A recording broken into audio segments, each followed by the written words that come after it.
के सभी प्रशिक्षित सहायक अध्यापकों को क्रांतिकारी जोहार, आदाब, नमस्कार। साथियों, प्रशिक्षित का आकलन परीक्षा होना और बिल्कुल जो अनुमान लग रहा है कि आकलन परीक्षा में हमारे साथी 60 से 70% रिजल्ट लेकर आ रहे हैं और इसके लिए सभी साथियों को हार्दिक अभिनंदन, स्वागत है।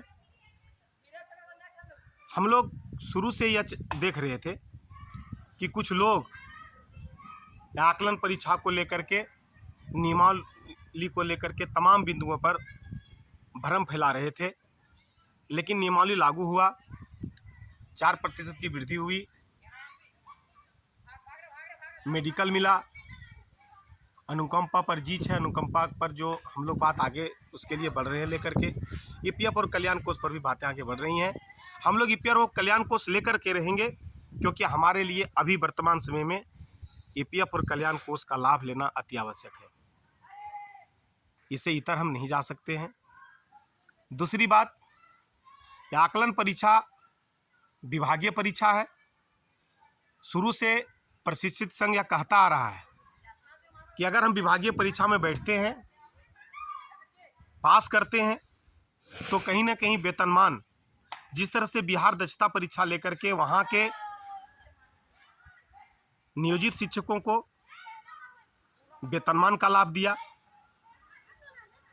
टेट के समतुल्य जो भी लाभ मिल रहा है वहाँ दिया जा रहा है, उसी को आधार बनाते हुए हम लोग भी अब आगे बढ़ने जा रहे हैं। ये रोड में पहले ही तैयार था। दूसरी बात, विभागीय परीक्षा है। हाल ही के दिनों में वहाँ की सरकार, नीतीश सरकार ने यह कहा कि अभी जो वहाँ सरकारी शिक्षक की बहाली हो रही है उसमें नियोजित शिक्षक को बीपीएससी की परीक्षा में नहीं बैठना होगा, उनको अलग से विभागीय परीक्षा लेकर के उनको राज्यकर्मी का दर्जा दिया जाएगा। हम भी आकलन परीक्षा दिए, ये विभागीय परीक्षा है, जैक एग्ज़ाम लिया, 150 का एग्ज़ाम लिया और इसका जो क्वेश्चन का लेवल था वो सीटेट और जेटेट से कहीं कठिन था। ये सरकार और ये पदाधिकारी अच्छी तरह जान रहे हैं। ये न्यूज़ में आया, अखबार में आया, इलेक्ट्रॉनिक मीडिया में आया। ये तमाम बिंदुओं पर जब हम देखते हैं तो हम बहुत मजबूत स्थिति में खड़े हैं कि हमको भी राज्यकर्मी का दर्जा मिलना चाहिए। और अगर हम एक साथ, एक आवाज़ में अगर सभी प्रशिक्षित, झारखंड के प्रशिक्षित सहायक अध्यापक आते हैं तो निश्चित रूप से हम राज्यकर्मी का दर्जा लेंगे और हम वेतनमान पाएंगे। साथियों, एक तरफ टेट वाले आज आमरण अनशन कर रहे हैं, हम उनका स्वागत करते हैं, भगवान से प्रार्थना करते हैं कि उनको वेतनमान मिले, इससे हमको कोई गुरेज नहीं है।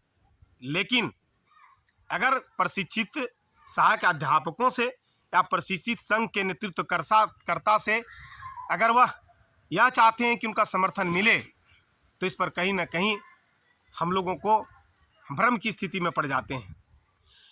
अगर आप हमसे समर्थन मांगते हैं या चाहते हैं तो हम एक बात पूछना चाहते हैं कि क्या प्रशिक्षित सहायक अध्यापकों के लिए आपके ज्ञापन में एक भी शब्द ऐसा लिखा गया या मांग रखा गया जिससे प्रशिक्षित सहायक अध्यापकों को लाभ मिले या लाभ मिलने का आशा हो?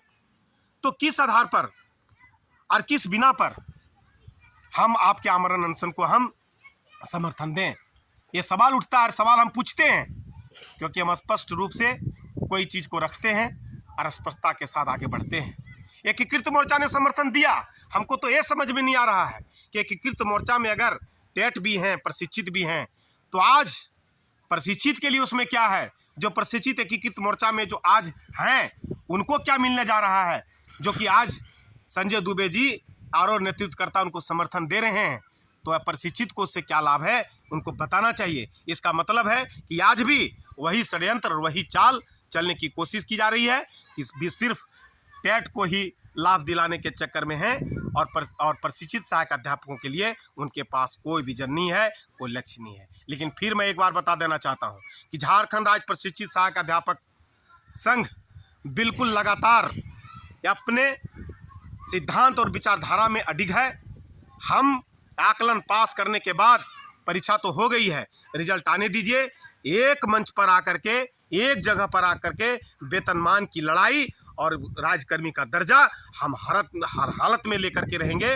और जो ये मानदेय में टेट और प्रशिक्षित का जो इतना अंतर है, उस अंतर को भी एकदम बिल्कुल समतुल्य करेंगे, क्योंकि बिहार समतुल्य मानदेय टेट और दक्षता जो पास किए हैं प्रशिक्षित उनको दे रहा है। हम उसको आधार बनाकर ये जो इतना षड्यंत्र करके इतना अलग और इतना